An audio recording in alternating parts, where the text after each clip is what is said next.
My 13-year-old niece giggled. Mom says if you disappeared tomorrow, no one would even notice. She said it while unboxing the $850 phone I bought her, the plastic still clinging to its screen. 30 people burst out laughing. Except me. I nodded. 2 taps on my phone, quiet, deliberate, and everything stopped. The payments, the bills, the credit lines, the subscriptions, gone, like I never existed.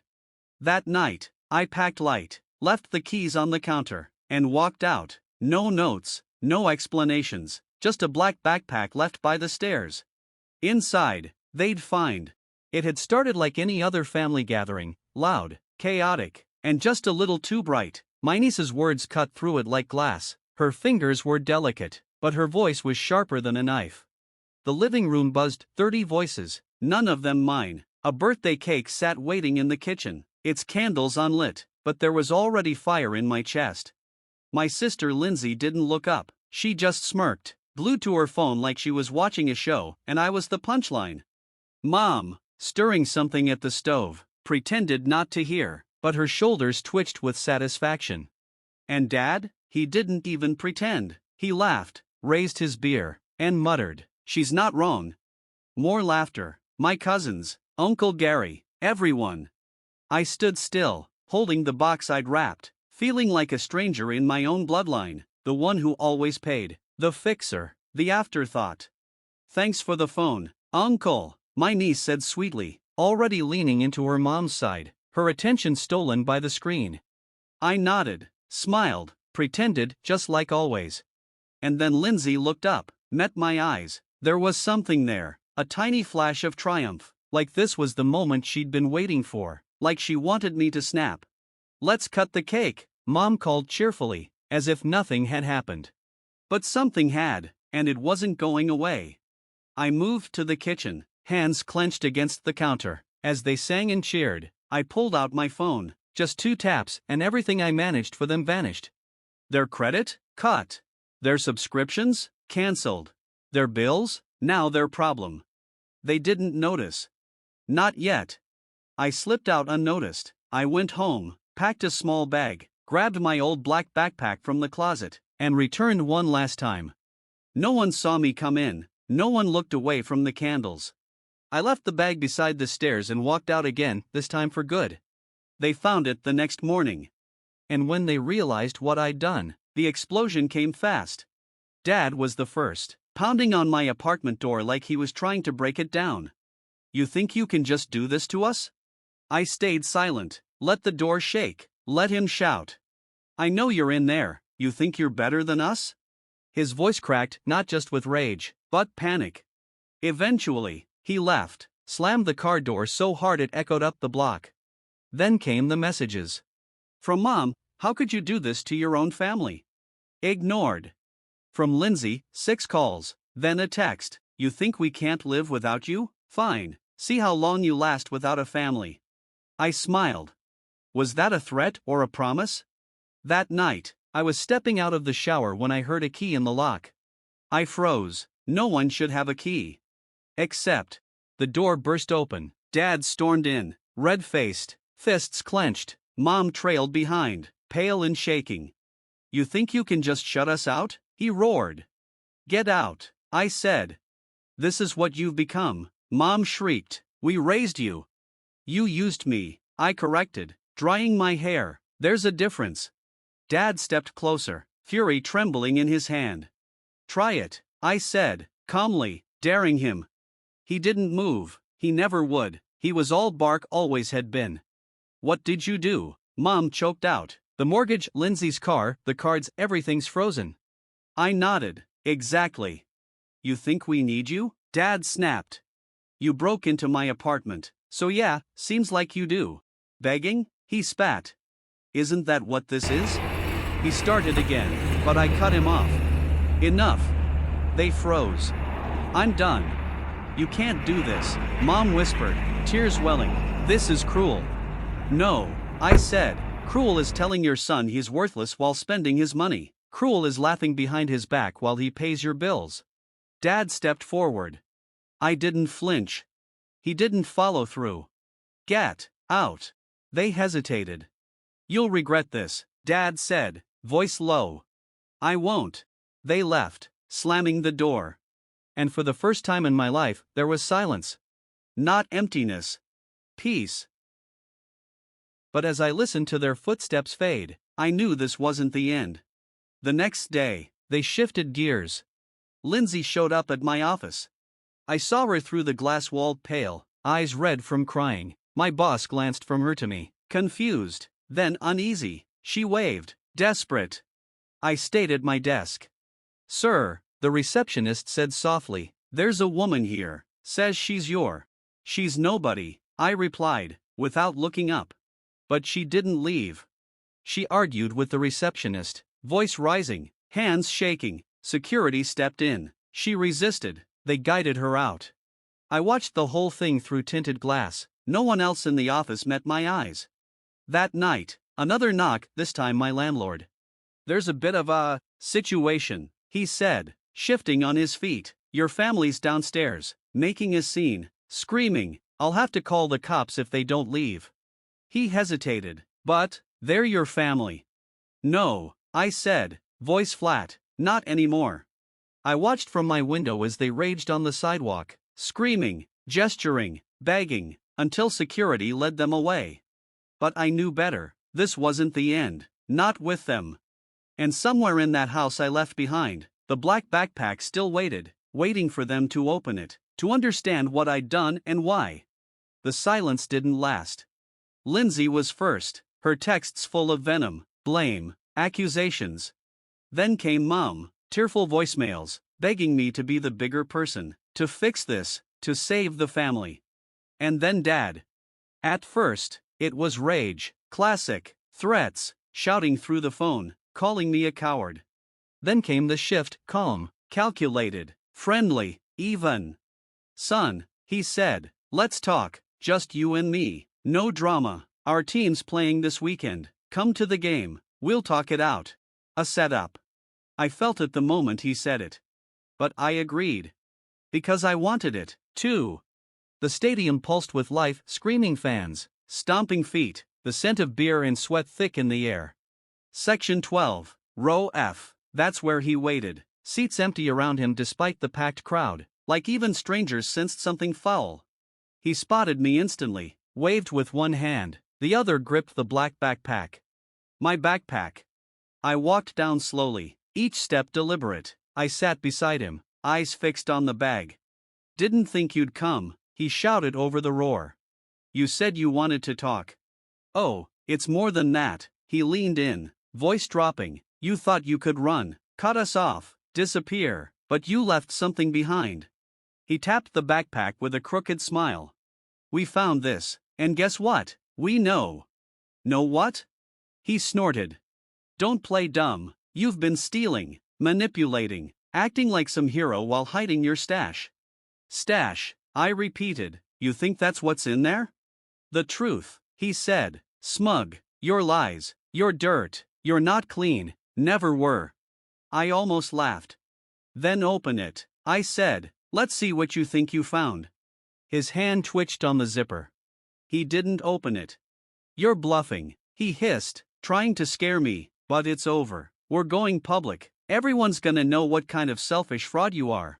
Go ahead, I said, gesturing to the field. Tell them how I paid Lindsay's rent for 2 years, how I covered your gambling debts, how I saved the house, twice, how I bought that phone your granddaughter was unwrapping while she told me I was nothing. His face darkened. Shut up. No, let's talk, that's why you brought me here, right? Talk? His hand clenched the backpack until his knuckles went white. You think you're better than us? No, just finally done with you. Don't talk to me like that. Like what? I snapped. Like the doormat I used to be? Like the ATM you turned me into? Like your backup plan when you screwed everything up? Shut your mouth, he barked, standing, drawing looks from the nearby rows. Sit down, I said, low and cold. And he did. Because for the first time, he was scared. He tried to laugh it off. What are you gonna do? Hit me? You think they'll side with you? I glanced around. Strangers watched, some whispering, a phone camera or two up. They don't need to take sides, they don't even know you. But they see a bitter old man holding a bag full of debt and a son who finally walked away. You, egoist, he spat. I leaned in, voice quiet. I was your lifeline, now you're drowning. His hand shot forward. He swung slow, clumsy, beer-stained. But I didn't flinch. His fist stopped inches from my face, trembling. I should have left you in the street, he muttered. You did, I replied. You just kept coming back to pick my pocket. His hand dropped, his shoulders sagged. The crowd roared around us as the home team scored, but between us, there was only silence. I reached down, took the backpack from his lap. He didn't stop me. You want to know what's inside? I said, louder now, for everyone around to hear. I unzipped it. Pulled out the papers. Bills, receipts, bank statements, proof of every dollar I ever sacrificed for them. You wanted the truth? I held it up. Here it is. This is who I am, the one who paid, the one who gave, the one you broke. I dropped the stack. It scattered down the stairs, fluttering like dead leaves. And you want to talk about betrayal? I said. I stood. You betrayed me the day you laughed when she said I didn't matter. I turned and climbed the steps, past the whispering strangers, past the phones and stairs. You can't just walk away, he screamed after me. You'll come crawling back. But I didn't stop. Because this time, his voice meant nothing. And I was finally free. They didn't stop trying. Not at first. The day after the stadium, the day Dad's pride bled out on cold metal seats, my phone lit up like an alarm. Call after call. Message after message. Accusations, begging, threats. A carousel of desperation, wrapped in voices I used to recognize. I ignored it all. Dad broke first. His rage softened into something worse, false kindness. We can talk this out, he said. I'll forget everything. Let's be a family. A lie wrapped in a plea. I didn't answer. Then came Mom. Texts soaked in guilt. You're breaking our hearts. We didn't mean it. Family is all we have. I didn't even finish reading them. Then Lindsay. Hers were venom first. You're a coward. A selfish, worthless coward. You've ruined everything. Then came the switch. Please, just talk to me. I didn't mean it. I was scared. Don't do this. But I did. Silence. That was my answer. That was my revenge. They didn't understand at first. Thought I was bluffing. Thought it was just a game. But days turned into weeks. And the bills, once invisible, began piling up. Their friends stopped taking sides. The silence stretched longer than they expected. And then they knew. They couldn't reach me. Their landlord called, nervous, stuttering. They haven't paid rent. I thought maybe you. Not my problem, I said, and hung up. Mom sent a photo. The family sitting in the dark. A single candle flickering over a silent table. We have nothing left. I deleted it without a glance. One night, walking home from the store, I saw him, Dad, outside my building, pacing. His hands shook, his face was pale. That familiar fire in his eyes? Gone. He spotted me and lit up with hope, twisted and desperate. He rushed toward me. Listen, he said, you can't do this. You're my son. No, I said, not breaking stride. I was your wallet. He stepped in front of me, blocking the sidewalk. We raised you, we gave you everything. You used me. I looked him straight in the eyes. And now, you have nothing. I moved to pass, but his hand clamped on my arm. You don't get to do this, he snarled.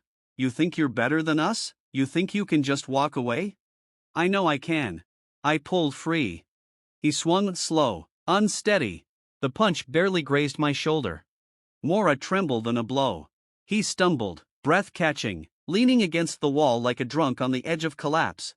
Pathetic, I said softly. It slipped out like breath. His face twisted in rage. You'll come crawling back, you always do. You're nothing without us. I laughed. Sharp, loud. It echoed down the street like a verdict. I was nothing with you. I turned my back and walked away. And this time, no part of me looked back. That night, I tossed my phone into the bottom drawer of my desk, and left it there. The messages kept piling up. But they couldn't touch me. A week later, a letter arrived. Handwritten, shaky. Mom, please, your father is getting sick. Lindsay's losing her mind. We're falling apart. You're the only one who can fix this. Please come home. I didn't finish it. I crumpled it and dropped it in the trash. They were falling apart. Good. Because for the first time I wasn't. I didn't move. Didn't change my number. Didn't hide. I just stopped playing their part. And without me, their world crumbled. Lindsay's friends stopped picking up. Mom's distant relatives, the ones who used to send polite holiday cards, disappeared. Dad? He lost his job after one too many outbursts. But I didn't check. Didn't stalk their socials. Didn't ask around. I lived. I cooked for myself. Slept through the night. Took long walks without the vibration of guilt in my pocket. No demands. No manipulation. No shame. They were voices now. Ghosts. Ghosts I left behind in a burning house. And I was free. Months passed. And silence became my friend. I woke up when I wanted. Ate when I was hungry. Spent weekends exploring a city I once rushed through. Noticing things. Noticing myself. Sometimes, I still braced for the buzz of their voices. That familiar tide of guilt and chaos. But it never came. I had done it. The impossible. I buried them. Not in the ground, but in my life. One crisp autumn morning, I walked down Main Street. Past the cafe where I bought Lindsay's birthday cake. Past the boutique where I bought gifts I couldn't afford. Past the restaurant where I paid for dinners I was never thanked for. Ghosts. Just ghosts now. On the corner, a street musician played. His voice raw, fingers soft on the strings. Not perfect, just honest. I stopped. Let the sound wrap around me. It wasn't a love song. Wasn't heartbreak either. It was something simpler. Letting go. The world moved around me fast, messy, alive. And I stood still, breathing it in. When the song ended, I dropped a 20 into his case. He nodded. I smiled. Not because I owed anyone. Not because someone expected it. But because I wanted to. And that was the difference. I didn't need them. I never did. I walked on. Each step lighter. Each breath easier. And as the sun dipped below the rooftops, painting the sky in amber and crimson, I felt it. That quiet, final certainty. I was free.